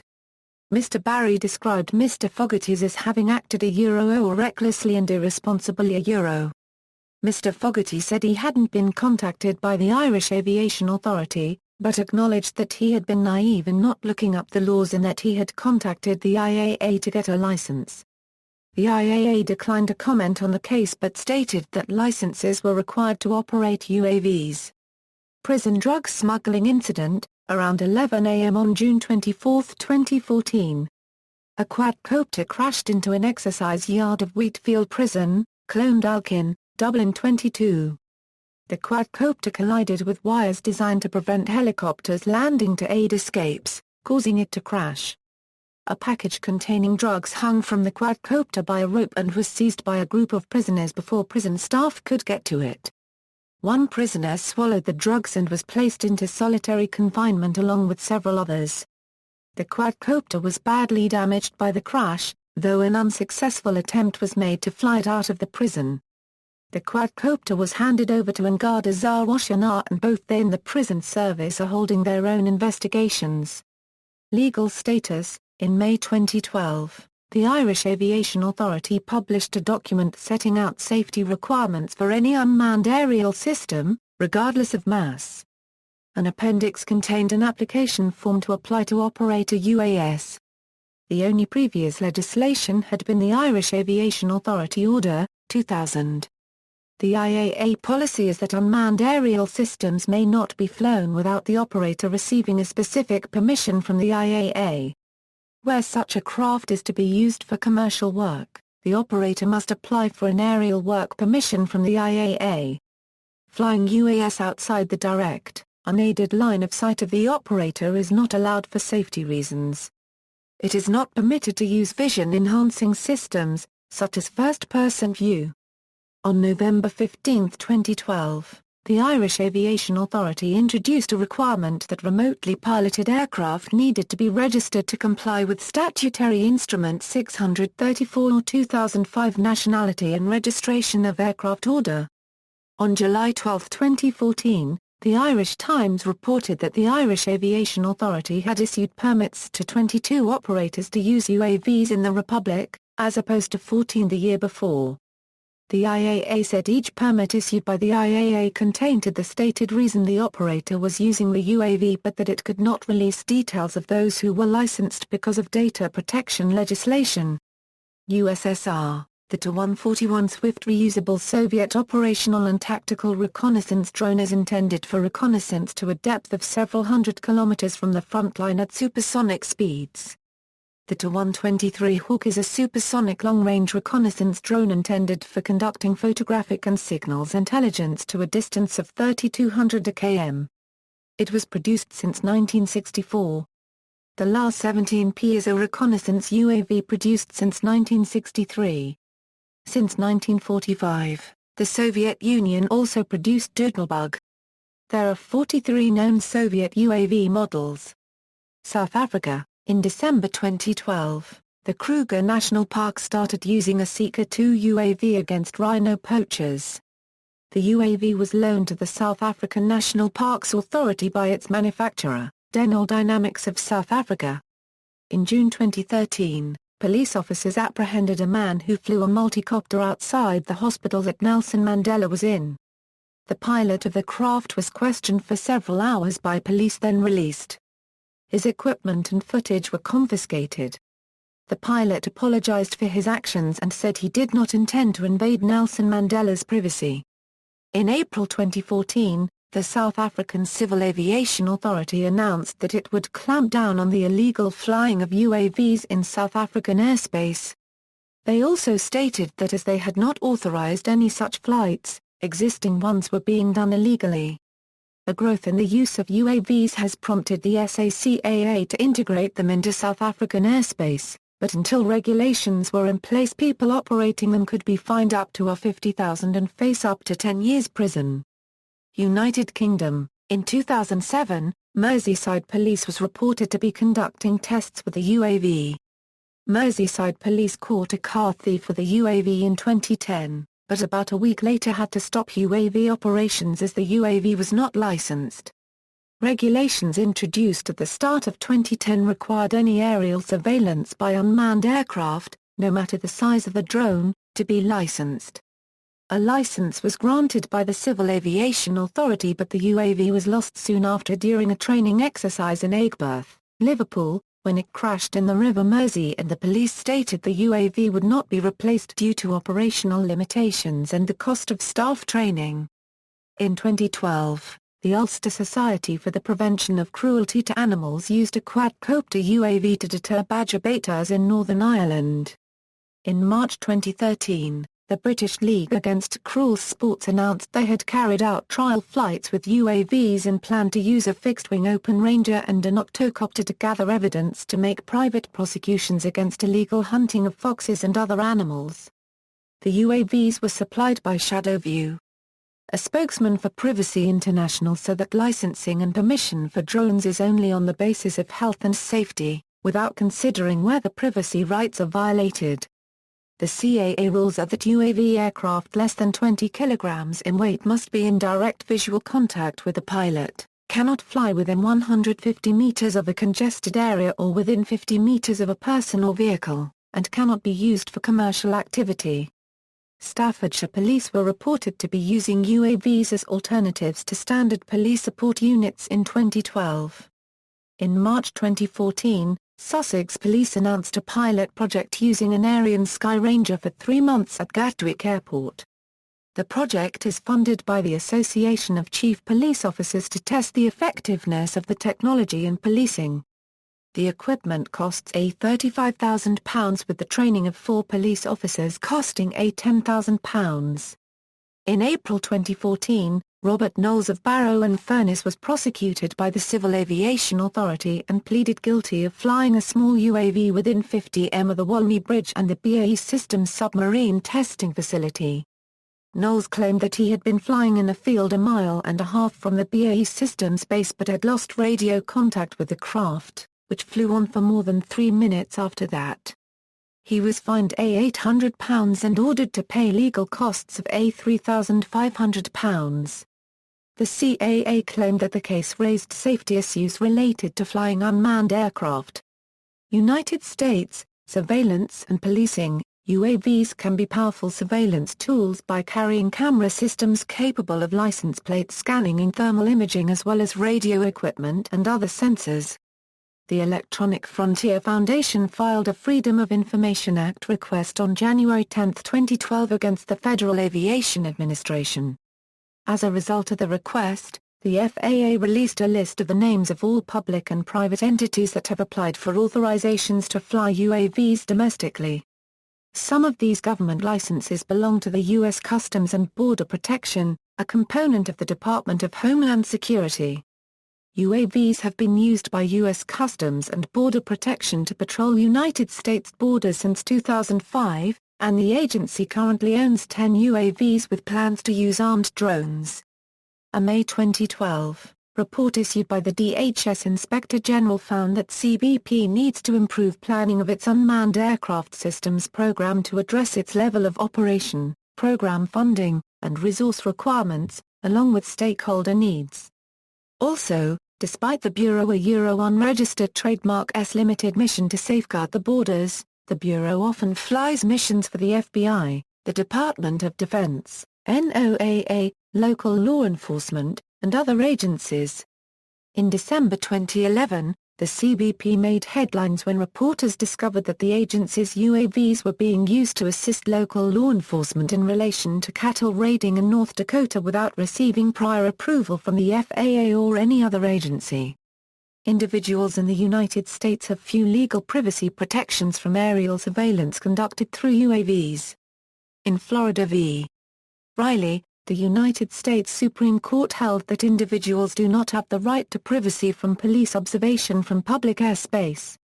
The weakness of legal protection from UAV surveillance have led to calls from civil liberties advocacy groups for the U.S. government to issue laws and regulations that establish both privacy protections and greater transparency regarding the use of UAVs to gather information about individuals.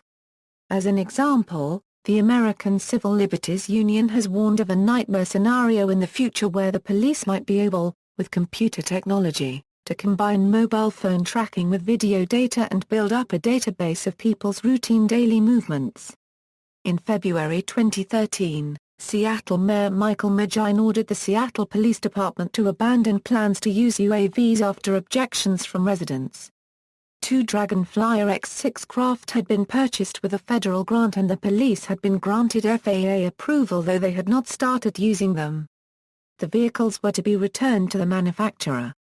Seattle Police Department had announced in October 2012 that they were drafting a policy and they were one of the first police forces in the United States to receive approval from the federal government to use UAVs. Opponents of the program included the Washington chapter of the ACLU. The ACLU has also been concerned with privacy over drones that the Los Angeles Police Department had acquired.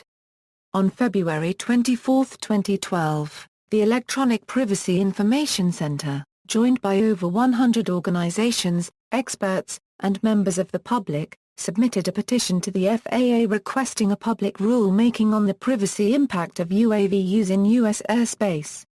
In June 2012, Senator Ron Paul and Representative Austin Scott both introduced legislation that would require law enforcement to obtain a warrant before using a UAV to conduct surveillance of criminal activities.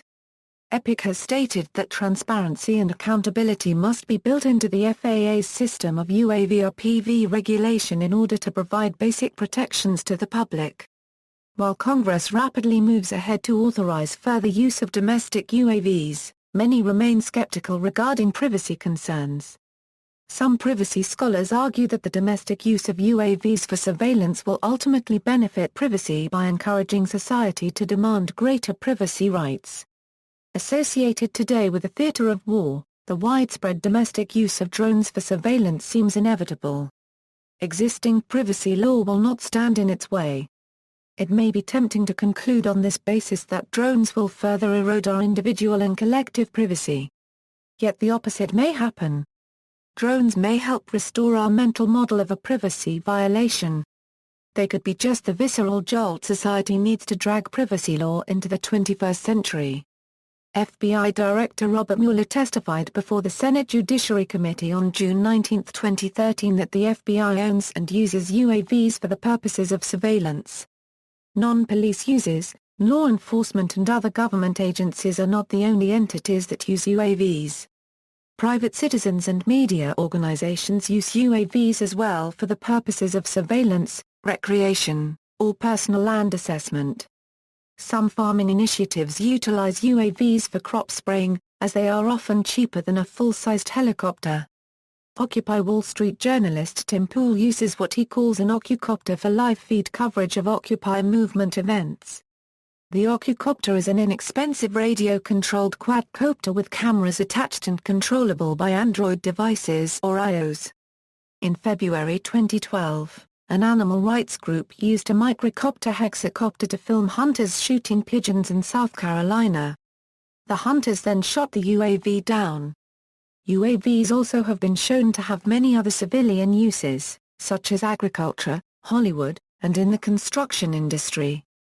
Fork Systems, a pioneer in the consumer use of UAV technology, has targeted extreme sports photography and video for drone use, focusing on skiing and base jumping activities. JFK International Incident. In March 2013, an Alitalia pilot on final approach to runway 31 right at John F. Kennedy International Airport reported seeing a small UAV near his aircraft. Both the FAA and FBI were reported to be investigating.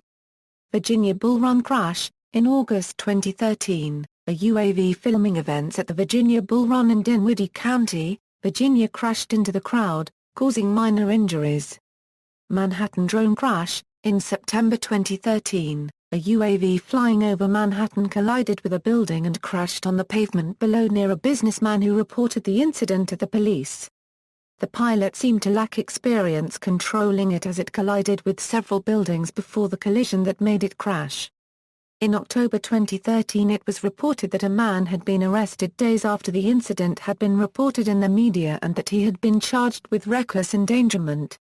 He was identified because he was seen in the video recorded by the drone. In 2014 the Federal Aviation Authority fined this man, David Sokolowski, $2,200 for flying a UAV from a building on East 38th Street, Manhattan. In a letter to Sokolowski, the FAA said that his operation of the UAV was flying in restricted airspace without getting permission from controllers and flying in a careless or reckless manner, and endangered the safety of the national airspace system. This is the first FAA attempt to penalize a non-commercial flight. New York Drone Conference. In October 2013, the Drones and Aerial Robotics Conference was held at New York University. The attendees included Missy Cummings, Daniel Suarez, Christopher Kippenberger, Vijay Kumar, as well as many hobbyists and academics. A protest by Granny Peace Brigade against military and police use of drones was held outside. Georgia prison tobacco smuggling incident. In November 2013, 4 people in Morgan, Georgia were arrested for allegedly attempting to smuggle contraband into Calhoun State Prison with a 6-rotor remote-controlled helicopter. The suspects were found with probably about 1 or 2 pounds of tobacco rolled up. Tallahassee airliner near collision. On March 22, 2014, U.S. Airways Flight 4650 nearly collided with a drone while landing at Tallahassee Regional Airport. The plane, a Bombardier CRJ-200, was at an altitude of 2,300 feet when it came dangerously close to the drone, described by one of the pilots as a camouflaged F-4 fixed-wing aircraft that was quite small. Jim Williams, head of the UAV office at the Federal Aviation Administration, said, "The risk for a small drone to be ingested into a passenger airline engine is very real." The Federal Bureau of Investigation was investigating the incident, which was the first known instance of a large airliner nearly colliding with a drone in the U.S. St. Louis building collision. In early May 2014, a damaged DJI Phantom II quadrotor was discovered on the 30th floor balcony of One Metropolitan Square in St. Louis, Missouri. Staples Center incident. Fans of the Los Angeles Kings were celebrating a victory over the New York Rangers outside the Staples Center on Friday, 2014 when a UAV was seen flying over the crowd. The crowd began throwing objects at the UAV, bringing it close enough to the ground for members of the crowd to grab it, and it was seriously damaged with a skateboard. A video of the incident was posted online, which was widely viewed. Claims that the UAV belonged to the Los Angeles Police Department were reported in the media, but the LAPD denied this and said they were treating the craft as lost property. One journalist remarked that the craft resembled a DJI Phantom rather than the 2 Dragonflyer X-6 craft bought by the LAPD a couple of weeks before the incident. George Washington Bridge incident. An NYPD helicopter saw a UAV near the Spuyten Bridge in the early hours of July 7, 2014. The helicopter followed the UAV to the George Washington Bridge and it had to change course to avoid colliding with the craft. After this, the helicopter followed the UAV to Inwood, where they found 2 men and a second drone. Wilkins Mendoza and Remy Castro were arrested and charged with a single count of Class D reckless endangerment, the charge resulting from the pilot's view that the UAV endangered the helicopter. A prosecutor asked the men be released without bail, to which a judge agreed. Prosecutors said the UAV had flown at 2,000 feet, but a defense attorney claimed it had a maximum height of 300 feet. A journalist for the Register claimed that this claim might not stick in court as a recent flight of the same model of UAV reached over 3,000 feet. Anti-UAV legislation. Some locations, such as Charlottesville, Virginia, Iowa City, Iowa and St. Bonifacius, Minnesota have passed legislation that limits use of UAVs. In New York State, the city of Syracuse considered declaring the city a warrantless surveillance drone-free zone, but put the legislation on hold after city councilors became aware of a memorandum of understanding between the Justice Department and the Federal Aviation Administration. Venezuela. In June 2012, Venezuelan President Hugo Chavez claimed that Venezuela had begun producing its own UAV. General Julio Morales added that the UAV had a range of 100 kilometers, a maximum altitude of 3,000 meters, could fly for 90 minutes, measured 3 by 4 meters, and was a part of a system to survey and monitor pipelines, dams, and other rural infrastructure. General Morales was the president of the state-run KVIM arms manufacturer that developed the aircraft. Vietnam. In May 2013, the Vietnam Space Technology Institute successfully conducted 37 UAV flights in the central Lam Dong province.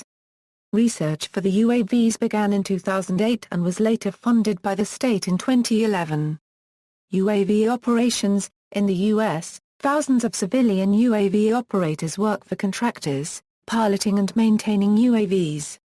Up to 4 UAVs and about 400 to 500 pilot and ground support personnel are required for a single 24-hour coverage combat air patrol. A 2011 study by the Air Force School of Aerospace Medicine indicated that nearly 50% of spy UAV operators suffer from high stress. The president of a civilian UAV operators union, the Association of Unmanned Operation, cited long working hours and decreasing wages as U.S. involvement in wars in Iraq and Afghanistan was reduced and as a result of the U.S. government's budget sequestration. An August 2013, Brookings Institution study reported that in the U.S. Air Force there were approximately 1,300 remotely piloted aircraft pilots, 8.5% of total Air Force pilots, up from 3.3% in 2008. The study indicated that the U.S. military's combat air patrol daily missions requirement is growing at a faster pace than RPA pilots can be trained, with an attrition rate during RPA flight screening being 3 times that of traditional pilots and a 13% lower promotion rate to major than other officers. As of mid-2014, the U.S. Air Force is training more drone pilots than fighter and bomber pilots combined. This large cohort is sometimes referred to as the chair force. UAVs in popular culture. UAVs have been used in many episodes of 2 recent science fiction television series, Stargate SG-1 and Dark Angel. An arc of AI, called EDI, was central to the sci-fi action film Stealth. UAVs are also used in video games, such as FEAR, Infamous, Tom Clancy's Ghost Recon, and the popular Call of Duty and Battlefield franchises. An MQ-9 Reaper controlled by a rogue supercomputer appears in the film Eagle Eye. The hapless would-be terrorists in the film Four Lions are targeted by and attempt to shoot down an RQ-1 Predator. The Bourne Legacy features a Predator UAV pursuing the protagonists. An episode of the TV show Castle, first broadcast in May 2013, featured a UAV hacked by terrorists. The British movie Hummingbird ends with ambiguity as to whether the main protagonist is taken down by a drone or not. 24, Live Another Day, the 9th season of 24, revolves around the usage of UAVs by terrorists who have created a device to override control from a military base. Public opinion in the U.S. In February 2013, Fairleigh Dickinson University's Public Mind poll found that 48% of American voters believe it is illegal for the U.S. government to target its own citizens living abroad with drone attacks. Just 24% say that it's legal. The public clearly makes an assumption very different from that of the Obama administration or Mr. Brennan. The public thinks targeting American citizens abroad is out of bounds, Peter Woolley, founding director of Public Mind and professor of political science at FDU, said to CNN. In the same poll, however, by a wide 6-to-1 margin, Voters approved of the U.S. military using UAVs to carry out attacks abroad on people and other targets deemed a threat to the U.S. Republicans, men, and whites approve more strongly than Democrats, women, and non-whites, but approval is robust in all demographic categories. Voters also approve of the CIA using UAVs to carry out attacks abroad by a strong 3-to-1 margin, but this approval is significantly less than approval for the U.S. military carrying out such attacks.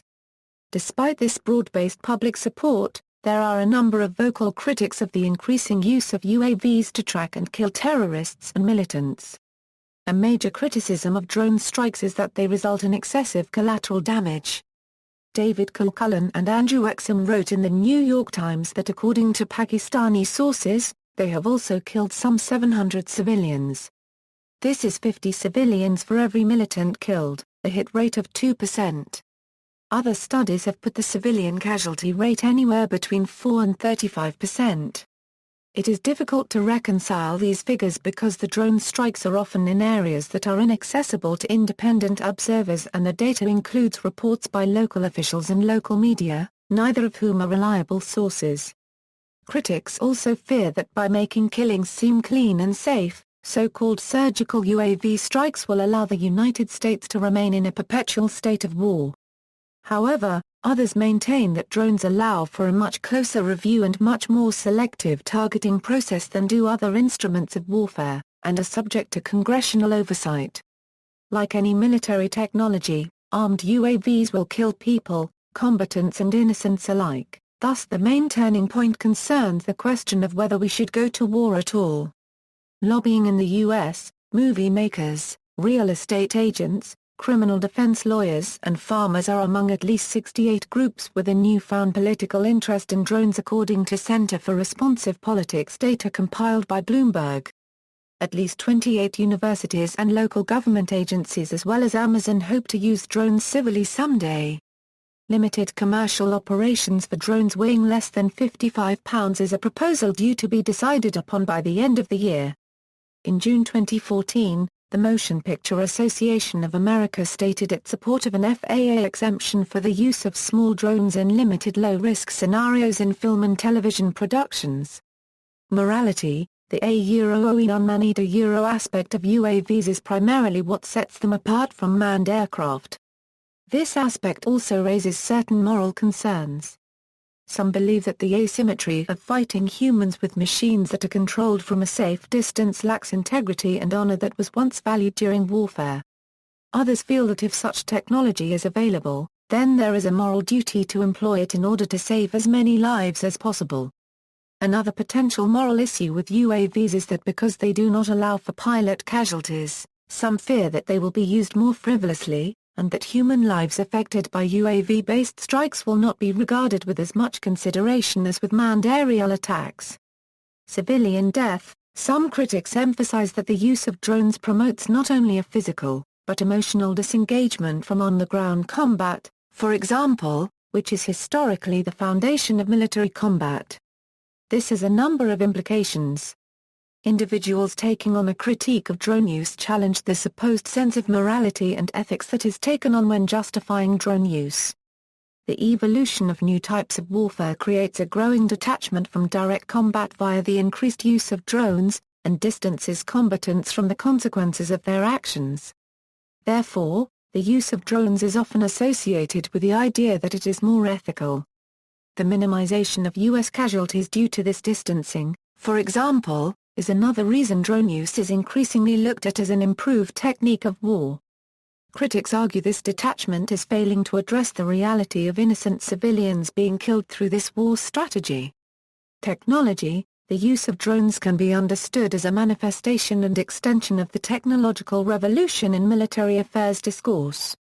The hegemonic masculinities in the American military influenced the development of technology as it became more prevalent following the Second World War.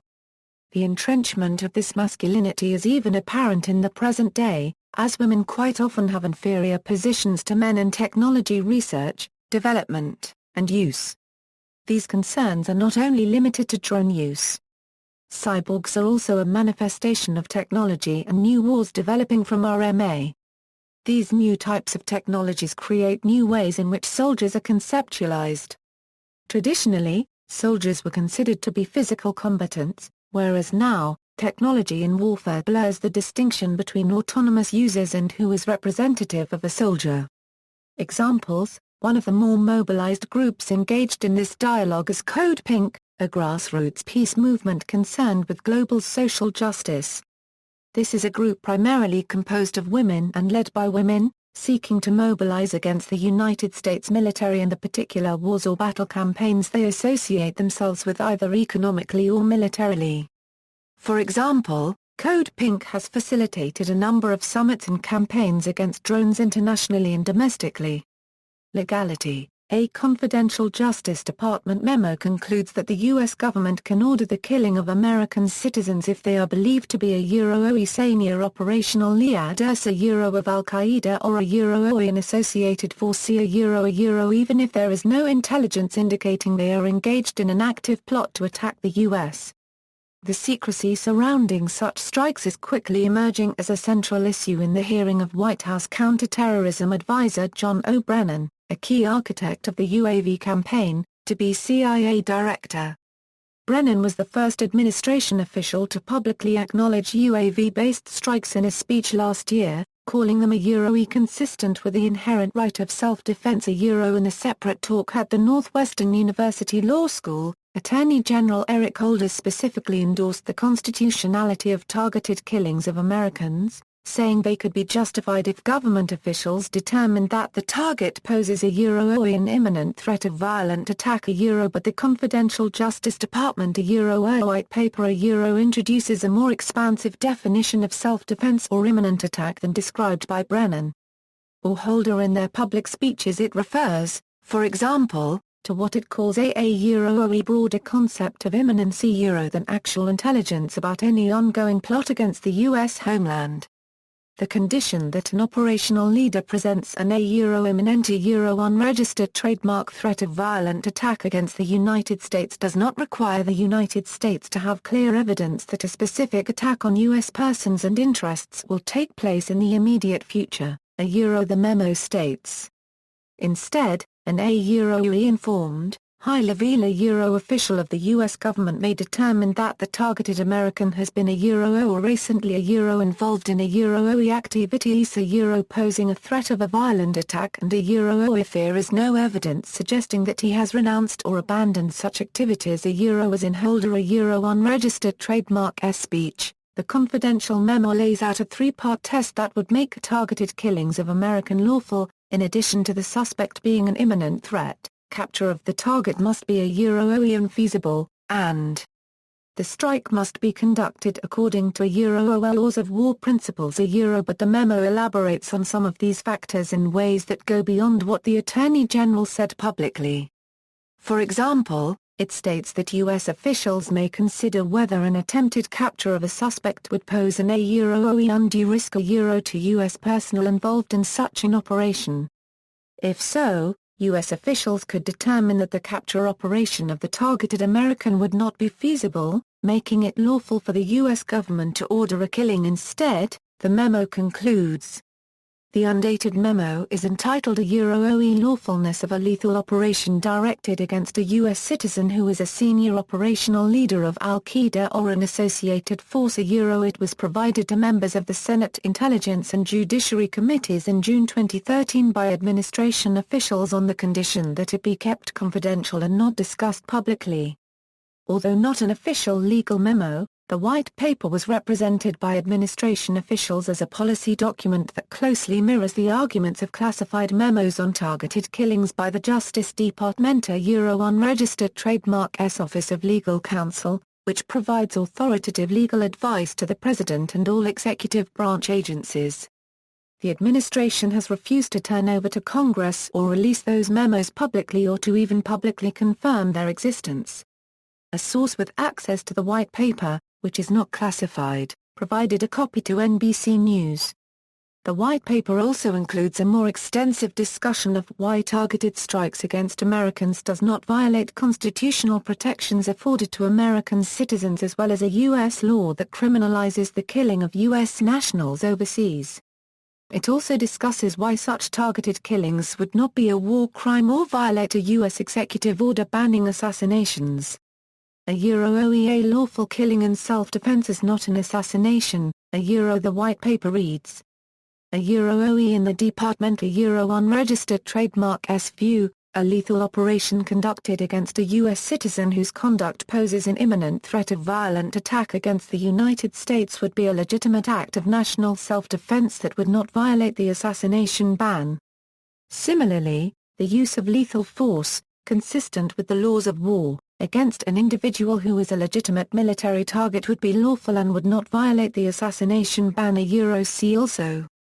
Ardupilot, list of unmanned aerial vehicles, micro-air vehicle, miniature UAV, missile technology control regime, open source robotics, paparazzi project, radio-controlled aircraft, satellite sentinel project, quadcopter, targeted killing, historic, Kettering bug, facilities, units and programs, 82D Aerial Target Squadron, International Aerial Robotics Competition, Parker Bearpath, Unmanned Aerial Vehicle Battlelab, U.S. Air Force Facility, Intelligence, Intelligence Collection Management, Intelligence, Surveillance, Target Acquisition, and Reconnaissance, Measurement and Signature Intelligence, References. Wagner, William. Lightning bugs and other reconnaissance drones. The Can-Do Story of Ryan's Unmanned Spy Planes. 1982, Armed Forces Journal International, in cooperation with Aero Publishers, Incorporated. Carafano, J., and Gugel, A. The Pentagon unregistered trademark S. Robots, Arming the Future, electronic version. Backgrounder 2093, 1-6. Singer, P. Military Robots and the Laws of War, electronic version. The New Atlantis, A Journal of Technology and Society, 23, 25-45. Singer, P. Wired for War, The Robotics Revolution and Conflict in the 21st Century. New York, Penguin Group. External links, History of WWI Aerowaves are remote piloted aerial vehicle laser the aerial target, and aerial torpedo in the USA. Defense update reports about UAV employment in persistent surveillance, drones in domestic surveillance operations, Fourth Amendment implications and legislative responses. Congressional Research Service, September 6, 2012. Commercial drones, a dogfight at the FAA. The Aviation Agency prepares for a deluge of unmanned aircraft in U.S. skies, February 9, 2012. Integration of civil unmanned aircraft systems in the National Airspace System Roadmap, Unmanned Systems Technology, Directory of UAV Technical Components, UVS International non-profit organization representing manufacturers of unmanned vehicle systems, subsystems and critical components for UVS and associated equipment, as well as companies supplying services with or for UVS, research organizations and academia.